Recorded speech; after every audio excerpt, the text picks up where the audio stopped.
Na 98 FM, programa Conhecendo o Espiritismo.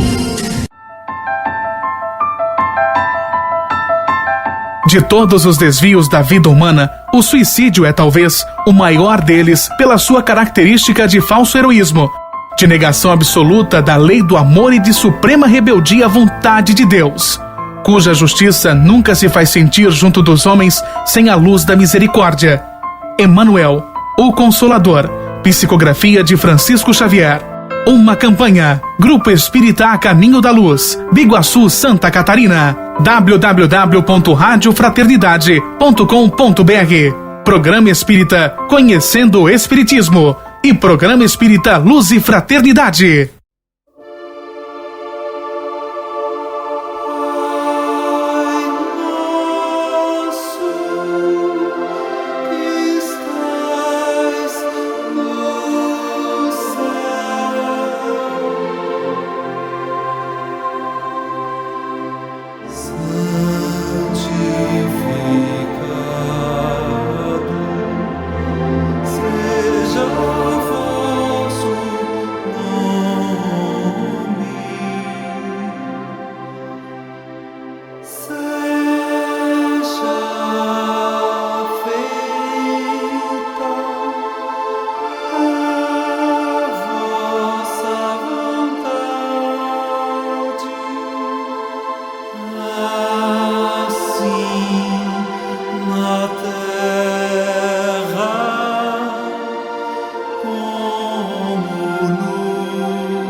A saúde integral é o anseio da maioria dos indivíduos que afirmam buscá-la, embora se entregue aos comportamentos autodestrutivos, conscientes e inconscientes que a distanciam de si. Afirmam as criaturas o desejo da harmonia fisiológica e espiritual. No entanto, guardam na alma o fel da desarmonia na forma do ódio e da mágoa, sentindo-se vítimas das pessoas e circunstâncias a retirar-lhes a felicidade que julgam merecer e que, em verdade, afastam de si pela vibração distante do bem. Afirmam ansiar a paz interior, no entanto, guardam na mente os pensamentos de vingança, arquitetando a revanche e a destruição, promovendo a própria desagregação celular por meio das correntes mentais e emocionais perturbadoras. Afirmam buscar o equilíbrio, porém Guardam na intimidade do coração as culpas na forma do remorso, que as autodestrói em vibrações autopunitivas, que desequilibram o psiquismo e alteram o metabolismo celular e as funções bioquímicas essenciais ao equilíbrio da vida.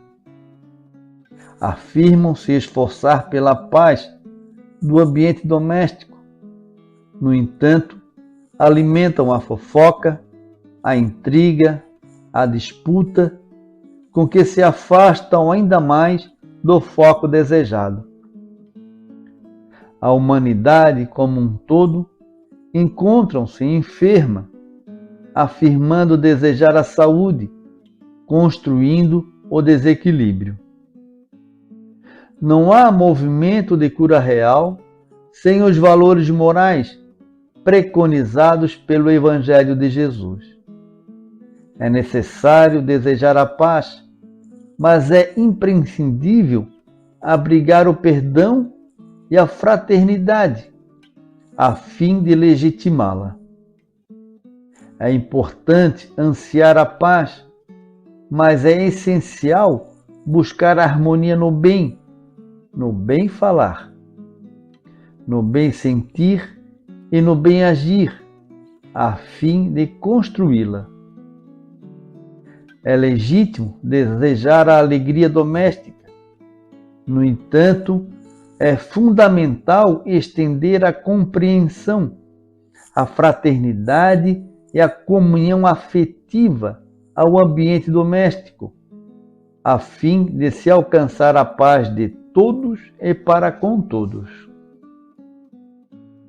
O espírito atua no campo das formas, comandando todo o aparato fisiológico pelas vibrações transcendentes do pensamento e do sentimento.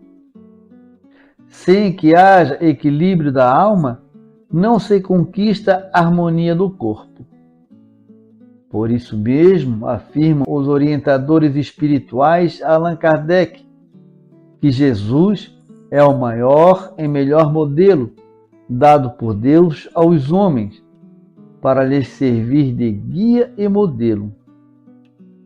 Ouvir-lhes as orientações na acústica da alma e seguir-lhes os passos no caminho do mundo é receita de saúde, de paz, harmonia e felicidade para o espírito imortal, no corpo ou fora dele, para a harmonia integral e plenitude interior.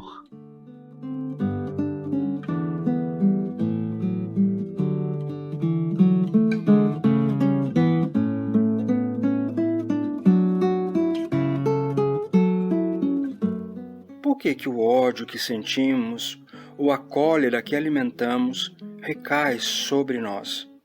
No sentimento de doença, de abatimento, de aflição, que só pode causar mal, já que deixamos há muito tempo a faixa da animalidade para entrarmos na faixa da razão. Chico Xavier. Há muitos momentos em nossas vidas em que quase que irresistivelmente somos tomados por um sentimento de raiva. Não veja isso como um mal, porque no dizer do Dr. Bierne Siegal, a raiva é um sinal de alerta, informando que seu território está sendo invadido, que seu senso de identidade está sendo menosprezado. Não nos sintamos tão culpados quando estamos com raiva, ódio ou até mesmo a mágoa. É humano ter esses sentimentos. E creamos que, por vezes, temos até algumas razões sérias para que isso aconteça. A questão crucial disso tudo é saber o que fazemos com eles. Permanecemos com tais sentimentos por tempo indefinido? Iremos canalizá-los para alguma atitude violenta, seja ela física ou emocional? Essas não são as melhores opções, porque dessa forma nós pagaremos um preço muito alto, o preço da nossa própria saúde, quando não o preço da liberdade ou o preço da própria vida. Nessas hipóteses, esses sentimentos serão tardiamente tratados num consultório médico, numa mesa de cirurgia, na penitenciária ou, lamentavelmente, nos hospitais do mundo espiritual. Por exemplo, a expressão morrer de raiva não é apenas figurativa. Estudos apontam na área da medicina psicossomática já relacionam a personalidade raivosa à doença do fígado, por exemplo, ao desequilíbrio do sistema nervoso, aos problemas circulatórios, incluindo até mesmo o ataque cardíaco. Porém, nem todo infartado é necessariamente um raivoso, mas uma pessoa que cultiva a raiva pode ser uma boa candidata ao infarto. O ressentimento, por sua vez, por submeter ao corpo a um estresse contínuo, pode enfraquecer o seu sistema imunológico, dando margem ao surgimento de algumas doenças, dentre as quais o próprio câncer.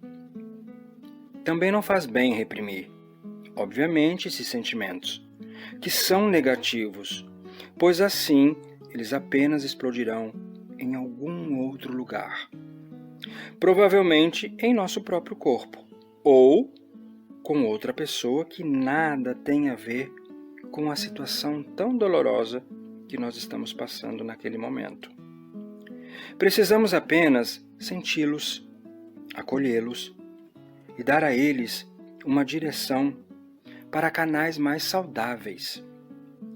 Necessitamos jogar tudo fora esse grande lixo sentimental que entrou em nossas vidas, mas também sem fazer tanta sujeira. Podemos contar a nossa própria história de dor desabafando com um amigo, ou um familiar, um terapeuta, ou até mesmo um orientador de uma comunidade religiosa com a qual nos identificamos, ou até mesmo expressar num diário pessoal toda a nossa ira. Exercícios físicos ajudam a descarregar tamanha energia agressiva que se acumulou em nossos corpos. O ato de caminhar, por exemplo, afora os benefícios do relaxamento que provoca. Tem um significado simbólico. Sentimos que estamos nos distanciando daquilo que nos feriu, que a vida está seguindo em frente, apesar de tudo, e que a dor que sentimos não está impedindo de tocarmos a nossa vida. Isso é muito libertador. O perdão, por sua vez, é a terapia espiritual que coroa os nossos tratamentos contra os ressentimentos de um modo geral. Perdoamos não para inocentar quem nos machucou, muito menos para nos tornarmos heróis orgulhosos. Perdoamos para curar as nossas feridas. Perdoamos por reconhecer a falibilidade humana, que também é nossa. A propósito, o arcebispo Desmonts Tutu, ganhador do Prêmio Nobel da Paz no ano de 1984, traz as palavras que iluminam nossa compreensão sobre o assunto. Assim diz ele: somos capazes de perdoar porque somos capazes de reconhecer nossa humanidade comum. Somos capazes de reconhecer que somos todos seres humanos, frágeis, vulneráveis e imperfeitos. Capazes de inconsequências e crueldade. Também reconhecemos que ninguém nasceu mal, que somos muito mais do que o pior que fizemos na vida. Uma vida humana é uma grande mistura de bondade, de beleza, crueldade, mágoa, indiferença, amor e muito mais. Queremos separar o bom do mal, os santos dos pecadores, mas isso não é possível. Todos nós compartilhamos as qualidades essenciais de uma natureza humana e por isso às vezes somos generosos e às vezes egoístas. Às vezes somos prudentes, às vezes levianos, às vezes bondosos e às vezes cruéis. Isso não é uma crença, é um fato. Aliviados por essas palavras tão sábias e curadoras, sentimos que é hora de o perdão entrar de uma vez por toda em nossas vidas, limpando assim o nosso corpo, a nossa mente e os nossos corações de todo o mal que passou por nós.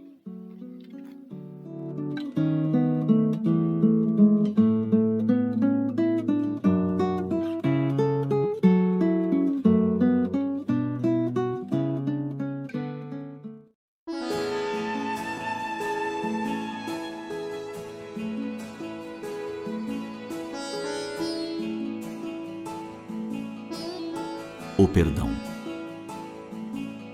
O perdão incondicional no mundo atual é muito raro. Além de não perdoar com facilidade as ofensas de parentes e amigos, encontramos impedimentos enormes para sua prática no que se refere aos inimigos. O orgulho é de tal ordem que basta um familiar cometer algum deslize qualquer para ficarmos furiosos. Em vez de desculpar a fragilidade moral do infeliz e procurar lhe dar apoio para suavizar as punhaladas do remorso, ficamos a atirar pedras. Pedras do desprezo, da indiferença, sem medir as consequências de tal atitude. Conta o escritor John Legman um fato contemporâneo. Ocorreu com um ex-presidiário que sofreu na alma a incompreensão e o abandono dos seus familiares durante todo o tempo em que esteve recluso numa penitenciária. Os seus parentes o isolaram totalmente. Nenhum deles lhe escreveu sequer uma linha. Nunca foram visitá-lo na prisão durante a sua permanência lá. Tudo aconteceu a partir do momento em que o ex-presidiário, depois de conseguir a liberdade condicional por bom comportamento, tomou o trem de retorno ao lar. Por uma coincidência que somente a providência divina explica, um amigo do diretor da penitenciária se sentou ao seu lado. Por ser uma pessoa sensível, identificou a inquietação e a ansiedade na fisionomia sofrida do companheiro de viagem e com gentileza lhe falou: "O amigo parece muito angustiado. Não gostaria de conversar um pouco? Talvez pudesse diminuir o desconforto." O ex-detento deu um profundo suspiro e constrangido falou: "Realmente estou muito tenso. Estou voltando ao lar. Escrevi para minha família e pedi que colocassem uma fita branca na macieira existente nas imediações da estação, caso tivessem me perdoado o ato vergonhoso. Se não me quisessem de volta, não deveriam fazer nada. Então eu permanecerei no trem e rumarei para lugar incerto." O novo amigo verificou como sofria aquele homem. Ele sofreu uma dupla penalidade: a da sociedade que o segregou e a da família que o abandonou. Condoeu-se e se ofereceu para vigiar pela janela o aparecimento da árvore, a macieira que selaria o destino daquele homem. 10 minutos depois, colocou a mão no braço do ex-condenado e falou quase num sussurro: "Lá está ela." E mais baixo ainda disse: "Não existe uma fita branca na macieira." Fez uma pausa que pareceu uma eternidade e falou novamente: "A macieira está toda coberta de fitas brancas." A terapia do perdão dissipou naquele exato momento toda a amargura que havia envenenado por tanto tempo uma vida humana. O pobre homem, reabilitado, deixou que as lágrimas escorressem pelas faces, como a lavar todas as marcas da angústia que até então o atormentou.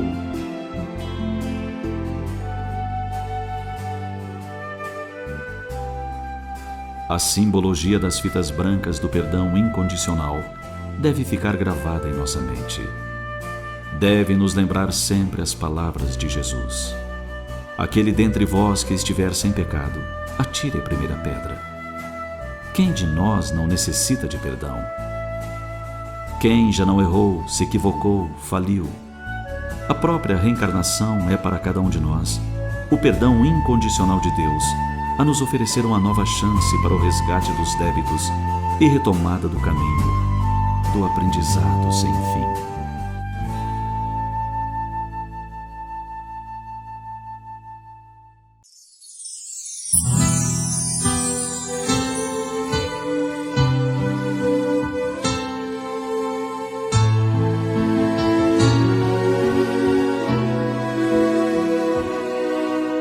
Perdoar é muito mais que estender a mão e dizer eu te perdoo, meu irmão. Usar a voz é fácil, apertar a mão também. O difícil é revelar o coração. Mas se o coração perdoar, é fácil perceber, pois o coração é cúmplice do olhar. Perdão que sai do coração é joia rara de encontrar, e está na sinceridade de um olhar. Se eu te machuquei, reconheço que errei. Eu agora percebi quanto mal eu te causei. Como vou falar de amor se eu não souber amar? Eu preciso de você para me ensinar. Eu me arrependi e revelei meu coração. Agora é sua vez de me ensinar uma lição. Preciso de você pra conhecer a dor, ou conhecer a força do perdão.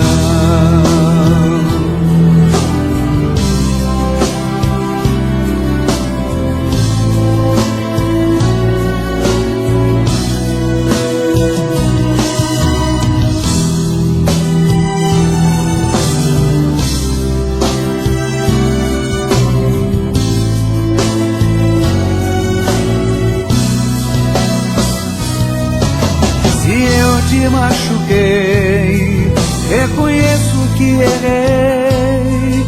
Só agora percebi quanto mal eu te causei. Como vou falar de amor se eu não souber amar? Eu preciso de você para me ensinar. Eu me arrependi, revelei meu coração. Agora é sua vez de me ensinar uma lição. Preciso de você pra conhecer a dor, ou conhecer a força do perdão.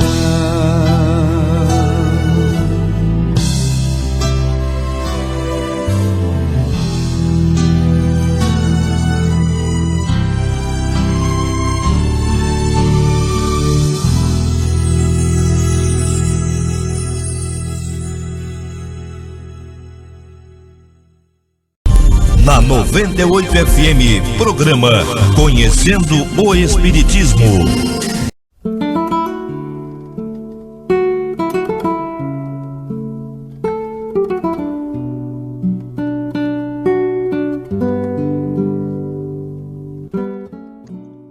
Procure escutar o seu corpo, pois ele é um espelho dos seus pensamentos e dos estados emotivos mais frequentes. O corpo tem uma linguagem não verbal, mas nem por isso deixa de se comunicar conosco. As doenças são expressões finais do nosso desequilíbrio físico, mental ou emocional.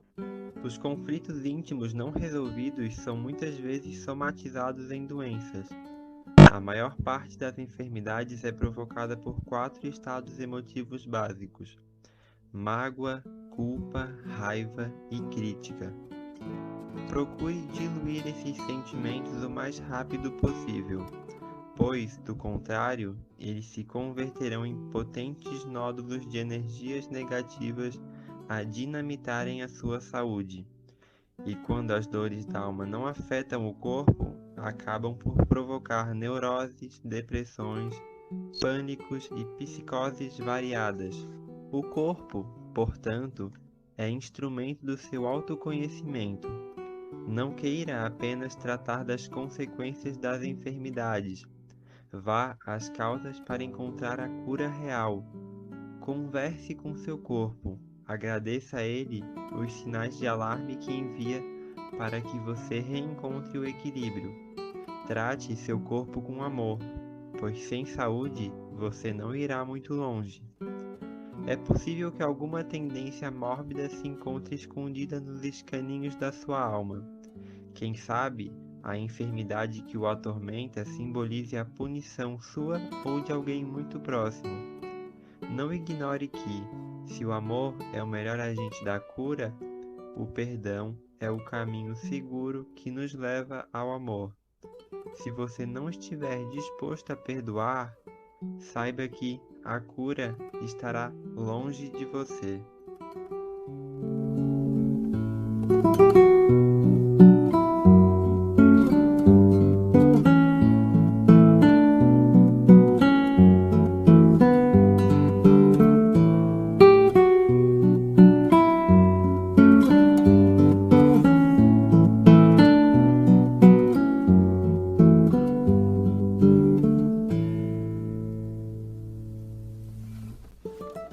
Sabedoria do bom viver.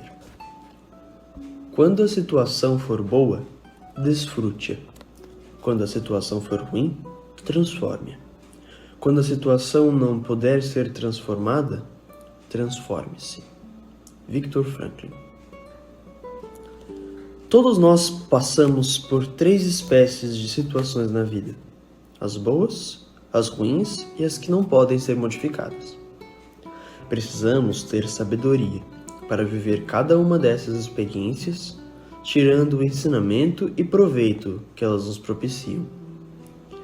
E o psiquiatra Viktor Frankl nos ajuda a entender isso muito bem.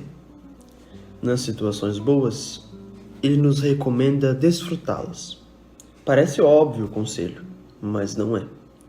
Nem sempre nos damos conta de que estamos passando por um momento bom na vida, porque, invariavelmente, não costumamos perceber as pequenas felicidades que nos visitam todos os dias. No dizer de Leila Ferreira, na vida real, o que existe é uma felicidade homeopática, distribuída em conta-gotas. Um pôr do sol aqui, um beijo ali, uma xícara de café recém-coado, um livro que a gente não consegue fechar, um amigo que nos faz rir. Desatentos para essas pequenas felicidades, ficamos à espera daquela felicidade superlativa, apoteótica, típica dos contos de fadas, e nos julgamos infelizes enquanto esses grandes acontecimentos não aparecem, se é que virão algum dia. Estejamos atentos aos bons momentos da nossa existência, sabendo que, quase sempre, eles estão disfarçados nas pequenas coisas do cotidiano e, muitas vezes, entremeados com outros momentos desagradáveis. No meio de uma tempestade de problemas, você pode fazer uma pausa para tomar um café, conversar com um amigo, lembrar-se das coisas que vão bem na sua vida, saber que tem um lar para voltar, uma cama para dormir, alguém para abraçar e uma esperança para viver. Quando a situação for ruim, transforme-a. Eis a proposta de Franklin. Nós viemos a este mundo não apenas para desfrutar um paraíso, mas, sobretudo, para construí-lo. Na Terra, temos muitos problemas, pessoais e coletivos. E Deus deu a cada um de nós a missão de construir as soluções para as dificuldades que nos envolvem. As barreiras que surgem em nossos caminhos nos estimulam a trabalhar mais, a estudar mais, a ter mais coragem, perseverança, criatividade e determinação. Enfim, nos tornamos pessoas melhores quando transformamos em ponte o que antes era um muro. E a constatação de termos virado a mesa, de termos mudado o placar desfavorável, de termos transformado o obstáculo em trampolim, é uma das sensações mais inebriantes da nossa vida. E quando a situação não puder ser transformada, a sabedoria está em nos transformarmos. Não vamos conseguir mudar uma pessoa, mas podemos mudar o jeito de lidar com ela. Se você tem uma pedra que não pode ser removida, pare de brigar com a pedra e aprenda a contorná-la. Você não pode evitar uma tempestade, mas pode abrir o guarda-chuva. Quando estivermos diante de uma situação intransponível, tenhamos a certeza de que Deus está querendo mudar a vida da gente.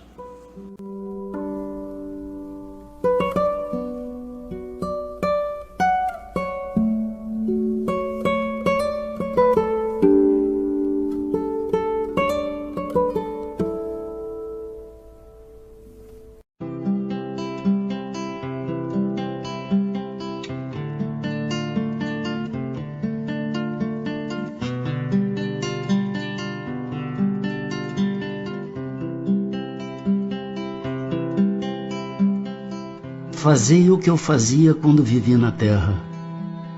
Ao fim do dia, interrogava minha consciência, passava a revista ao que fizera e perguntava a mim mesmo se não faltara a algum dever, se ninguém tivera motivo para de mim se queixar. Foi assim que cheguei a me conhecer e a ver o que em mim precisava de reforma. Aquele que todas as noites evocasse todas as ações que praticara durante o dia e inquirisse de si mesmo o bem ou o mal que houvera feito, rogando a Deus e ao seu anjo de guarda que o esclarecessem, grande força adquiriria para se aperfeiçoar, porque, crede-me, Deus o assistiria. Dirigi, pois, a vós mesmos perguntas. Interrogai-vos sobre o que tendes feito e com que objetivo procedestes em tal ou qual circunstância, sobre se fizestes alguma coisa que feita por outrem censurarias, sobre se obrastes alguma ação que não ousarias confessar. Perguntai ainda mais. Se aprovesse a Deus chamar-me neste momento, teria que temer o olhar de alguém ao entrar de novo no mundo dos espíritos, onde nada pode ser ocultado? Examinai o que pudestes ter obrado contra Deus, depois contra o vosso próximo e finalmente contra vós mesmos. As respostas vos darão ou o descanso para a vossa consciência, ou a indicação de um mal que precise ser curado. O conhecimento de si mesmo é, portanto, a chave do progresso individual. Mas direis, como há de alguém julgar-se a si mesmo? Não está aí a ilusão do amor próprio para atenuar as faltas e torná-las desculpáveis? O avarento se considera apenas econômico e previdente. O orgulhoso julga que em si só há dignidade. Isto é muito real, mas tendes um meio de verificação que não pode iludir-vos. Quando estiverdes indecisos sobre o valor de uma de vossas ações, perguntai como a qualificarias se praticada por outra pessoa. Se a censurais noutrem, não na podereis ter por legítima quando fordes o seu autor, pois que Deus não usa de duas medidas na aplicação de sua justiça.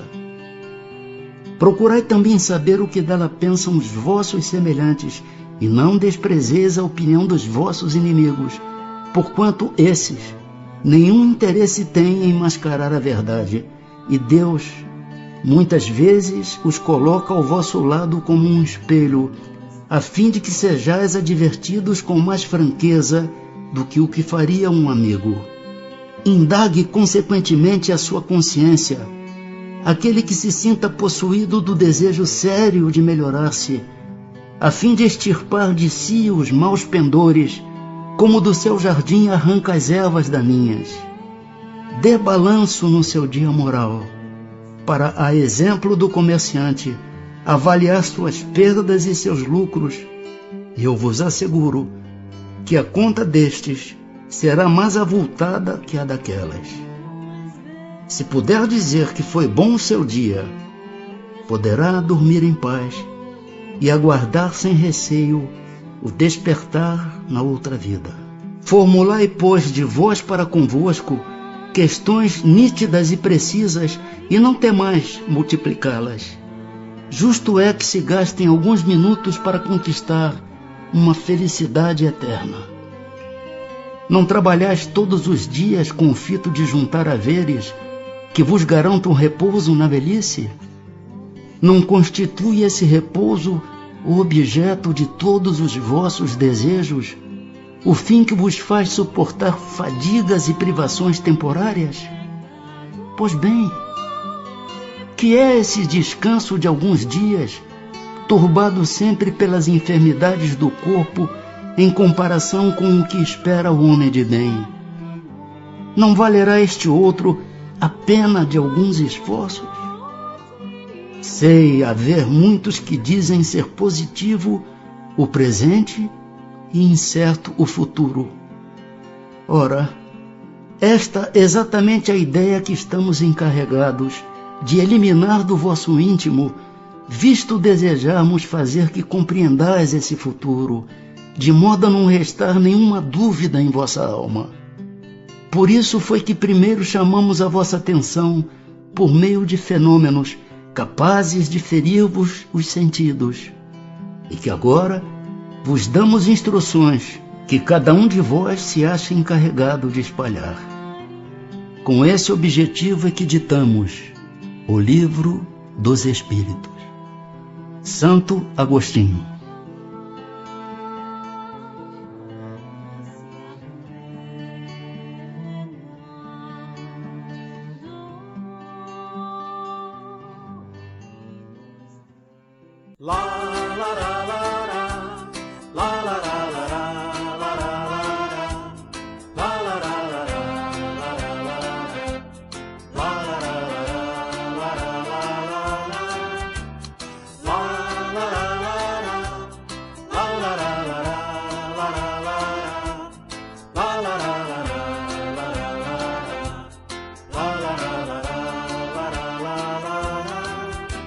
Não quero nem mais duvidar se ele esteve aqui ou não.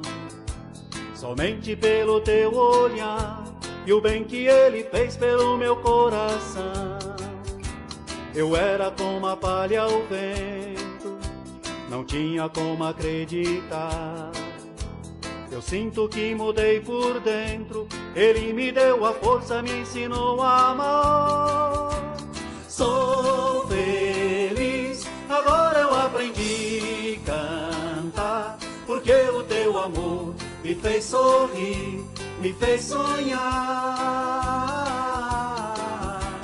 Meu Senhor, porque não te encontrei aqui? Eu agradeço a Deus, porque eu hoje te conheci.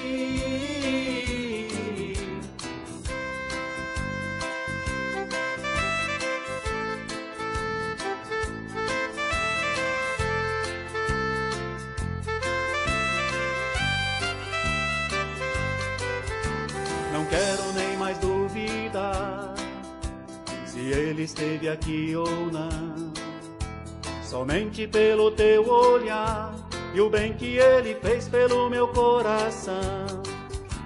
Eu era como a palha ao vento, não tinha como acreditar.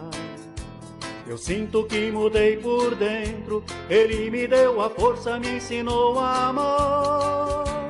Sou feliz, agora eu aprendi a cantar, porque o teu amor me fez sorrir, me fez sonhar. Meu Senhor, porque não te encontrei aqui? Eu agradeço a Deus, porque eu hoje te conheci. Meu Senhor, porque não te encontrei aqui? Eu agradeço a Deus, porque eu hoje te conheci. La la la la la la la la la la la la la la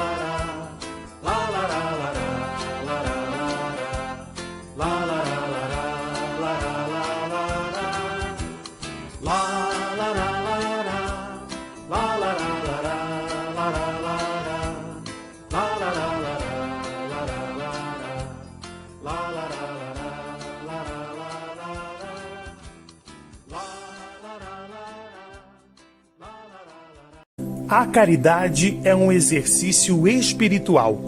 Quem pratica o bem coloca em movimento as forças da alma. Quando os espíritos nos recomendam com insistência a prática da caridade, eles estão nos orientando no sentido de nossa própria evolução. Crê em ti mesmo. Age e verá os resultados. Quando te esforças, a vida também se esforça para te ajudar. Quanto mais te convences de que podes ser feliz, de que tens em ti os atributos da paz, ação, resistência e amor, mais as facilidades chegam a ti. No entanto, se preferes viver em lamentações, na recusa à prática do bem ou no cultivo de vícios, ergues desnecessariamente barreiras a ti mesmo. Tudo tem seu apogeu e seu declínio. É natural que seja assim. Todavia, quando tu parece convergir para o que supomos o nada, eis que a vida ressurge, triunfante e bela. Novas folhas, novas flores, na infinita bênção do recomeço. Chico Xavier. Campanha contra o suicídio. Divulgação do Grupo Espírita A Caminho da Luz de Biguaçu, Santa Catarina. Programa Luz e Fraternidade e Conhecendo o Espiritismo e Web Rádio Fraternidade. Valorize a vida, aprenda a viver feliz.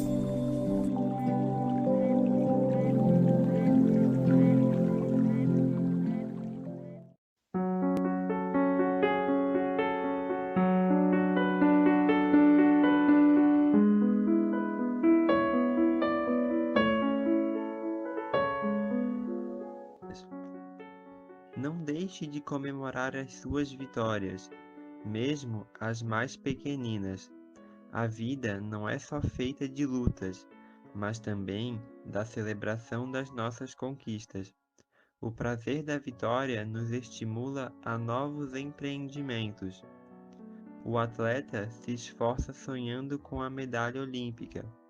O artista burila seus talentos em busca da consagração pública. O professor se esmera para que os alunos adquiram novos conhecimentos. Todos, de alguma forma, esperam o resultado de seus esforços. Deixar de reconhecer nossas conquistas pode causar a sensação de que nadamos muito e acabamos morrendo na praia. A pessoa feliz não olha tanto para as suas derrotas como nas suas vitórias, pois assim jamais esquecerá que, apesar das suas limitações tão naturais, tem talento suficiente para corrigir e recomeçar e brilhar cada vez mais. Cada vez que a sensação de fracasso visitá-lo, recorre-se logo de que você é um espírito em aprendizado e que, mesmo não sabendo de tudo, já foi capaz de superar outras adversidades e de alcançar muitas outras vitórias significativas. Dê a importância às pequenas conquistas diárias. Celebre-as, contente-se, pois saiba que elas o conduzirão aos grandes feitos. Toda grande caminhada é feita de pequeninos passos. Sempre que possível, dê-se um presente para marcar positivamente suas realizações. Não importa o valor do objeto, mas o significado amoroso do gesto. Se você é capaz de dar muitos presentes à pessoa que ama, por que não pode fazer isso por você também? Essa singela atitude será um poderoso sinal para o universo de que você é uma pessoa que tem muito valor, e a prosperidade material e espiritual está à procura de pessoas valorosas.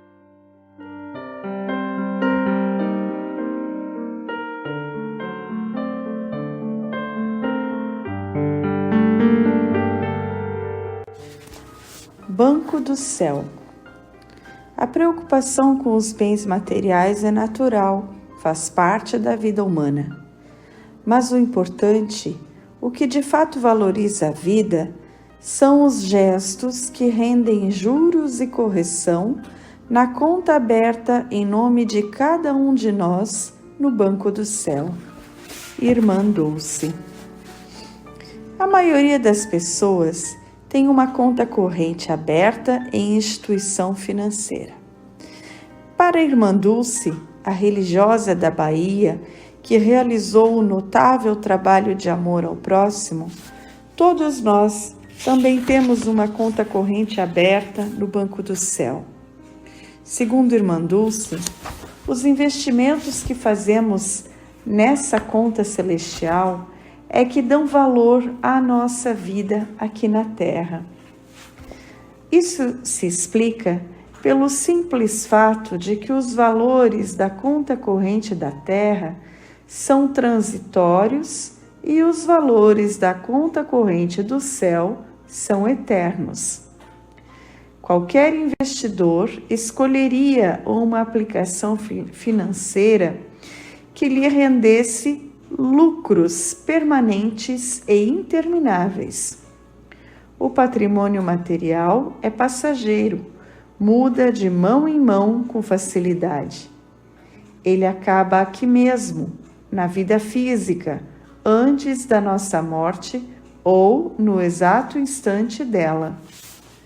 Quando temos um problema financeiro ou um gasto qualquer, sacamos da conta corrente o dinheiro necessário para fazer suprir nossas necessidades. E para as nossas carências espirituais, de onde tiramos os recursos? Da conta aberta no Banco do Céu. Mas o quanto temos investido nela? Na conta celestial se depositam perdão, caridade, amor, benevolência para com o próximo, sorrisos, abraços, alegria, amizade e tantas outras moedas que tornam a vida mais feliz, não apenas a nossa, mas também a vida daqueles que de alguma forma cruzam o nosso caminho. Em geral, porém, nossa conta celestial está zerada por falta de investimentos e nada teremos para sacar na hora em que alguma crise nos surpreender. A nossa vida passa a ter valor quando vivemos de tal forma que a vida não é só boa para nós, mas também boa e agradável para os outros. Há um enorme contingente de pessoas que sentem um vazio interior aparentemente inexplicável. O que facilmente se percebe é que elas não investiram no Banco do Céu e, assim, tornaram suas vidas estéreis, inúteis para a comunidade onde vivem. Em nada contribuíram para a felicidade dos outros, embora dispusessem de recursos que ficaram trancafiados na esfera dos próprios interesses. A vida delas não foi capaz de fecundar a vida de outras pessoas, e isso dá uma sensação de inutilidade que lhes congela a alma. Jesus afirmou que o maior de todos os homens seria aquele que mais servisse. Portanto, o maior investimento no banco celestial é servir ao próximo, compartilhando os recursos que Deus nos deu em maior abundância. Servir é um dos verbos mais difíceis de conjugar em nossa vida, porque a maioria de nós ainda quer ser servido. Por isso, há tanto desamor na terra, tantos conflitos, tantas doenças, tantos homens roubando, matando, caluniando, promovendo guerras. Amar é querer fazer o outro feliz. A essência do amor é servir. Certamente, é por isso que Gandhi escreveu esse pensamento. Quem não vive para servir, não serve para viver. Quem não ama servindo, se autocondena à inutilidade, ao vazio interior. Na conta celestial, Deus remunera cada depósito que realizamos de forma centuplicada. Por isso, vale registrar o conselho de Emmanuel, abre aspas, ante as crises da vida, não te revoltes. Serve. Toda migalha de amor está registrada na lei em favor de quem emite. Fecha aspas. Vale a pena fazermos uma reflexão com esse pensamento de Richard Bach. Quando começamos da vida, cada um de nós recebe um bloco de mármore e as ferramentas necessárias para transformá-lo em uma escultura. Podemos arrastá-lo intacto atrás de nós ou podemos lhe dar uma forma gloriosa. Estamos certos de que a felicidade surgirá em nossas vidas quando estivermos esculpindo o bloco de mármore, transformando-o na melhor escultura que estiver ao nosso alcance. Algumas perguntas podem nos ajudar nessa busca por uma vida mais feliz. Primeiro, nossa vida é importante para alguém? Segundo, para quantas pessoas? Apenas para a nossa família? Terceira, quantas pessoas estão torcendo para que acordemos todas as manhãs desfrutando de saúde e paz? Se nossas respostas não forem tão animadoras, a melhor coisa que temos a fazer é começarmos a ser importantes para os outros. Esse é o nosso verdadeiro sucesso na vida, ser importante para alguém. Todos temos ao menos algumas migalhas de amor. Basta deixarmos um sinal de alegria por onde passarmos.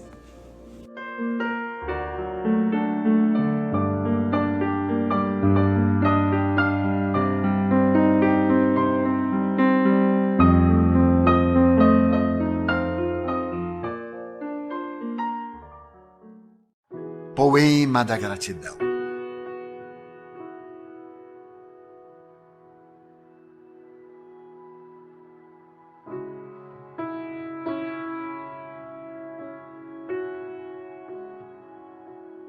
Senhor Jesus, muito obrigado pelo ar que nos dás, pelo pão que nos deste, pela roupa que nos veste, pela alegria que possuímos, por tudo de que nos nutrimos.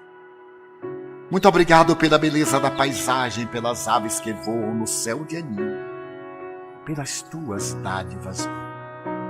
Muito obrigado, Senhor, pelos olhos que temos, olhos que veem o céu, que veem a terra e o mar, que contemplam toda a beleza, olhos que se iluminam de amor ante o majestoso festival de cor da generosa natureza. E os que perderam a visão, deixa-me rogar por eles ao teu nobre coração. Eu sei que depois desta vida, além da morte, voltarão a ver com alegria incontida. Muito obrigado pelos ouvidos meus, pelos ouvidos que me foram dados por Deus. Obrigado, Senhor, porque posso escutar o teu nome sublime e assim posso amar. Obrigado pelos ouvidos que registram a sinfonia da vida, no trabalho, na dor, na lida, o gemido e o canto do vento nos galhos do olmeiro, as lágrimas doridas do mundo inteiro e a voz longínqua do cancioneiro. E os que perderam a faculdade de escutar, deixa-me por eles rogar. Eu sei que no teu reino voltarão a sonhar. Obrigada pela minha voz, mas também pela voz que ama, pela voz que canta, pela voz que ajuda, pela voz que socorre, pela voz que ensina, pela voz que ilumina e pela voz que fala de amor. Obrigado, Senhor. Recordo-me sofrendo daqueles que perderam o dom de falar e o teu nome sequer podem pronunciar.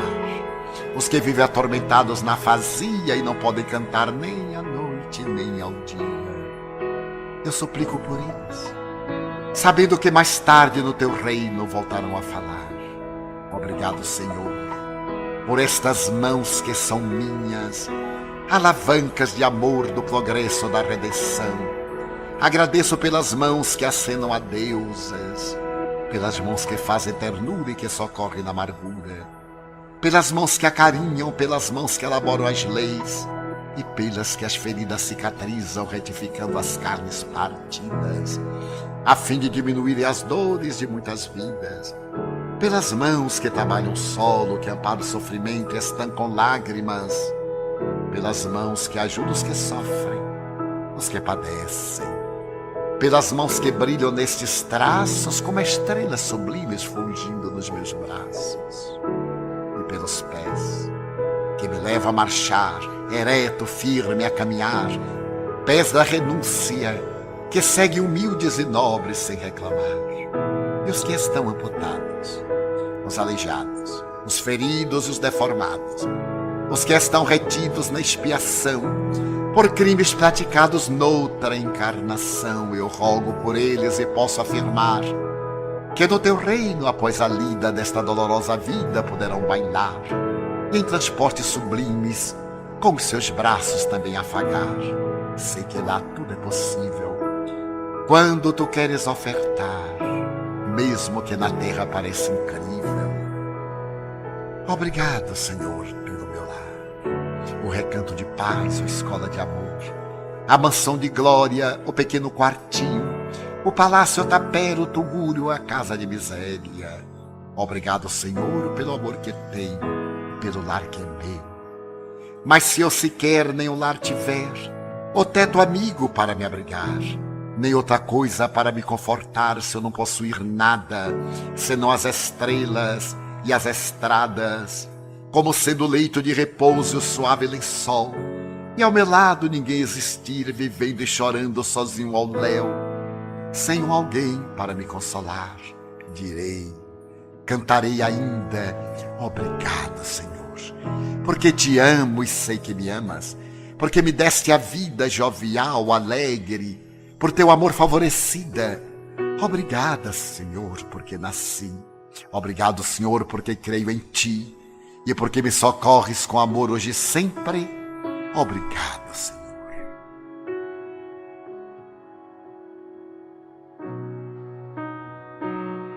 Adélia Rodrigues.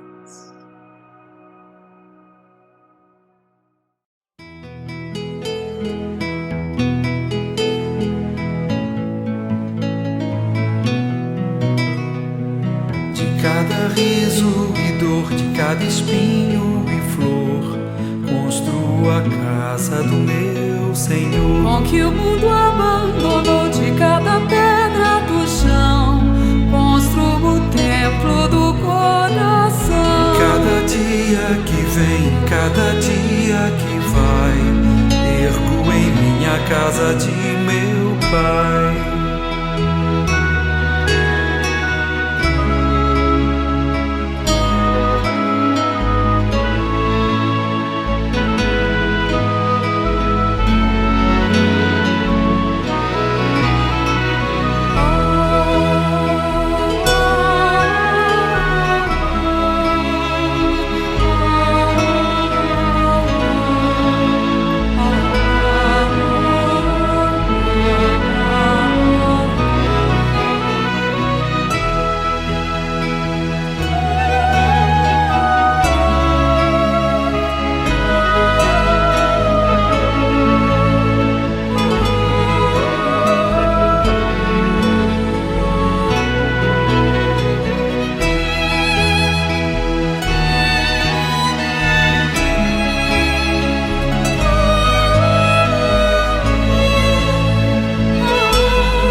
Cada riso e dor, de cada espinho e flor, construo a casa do meu Senhor. Com que o mundo abandonou, de cada pedra do chão construo o templo do coração. Cada dia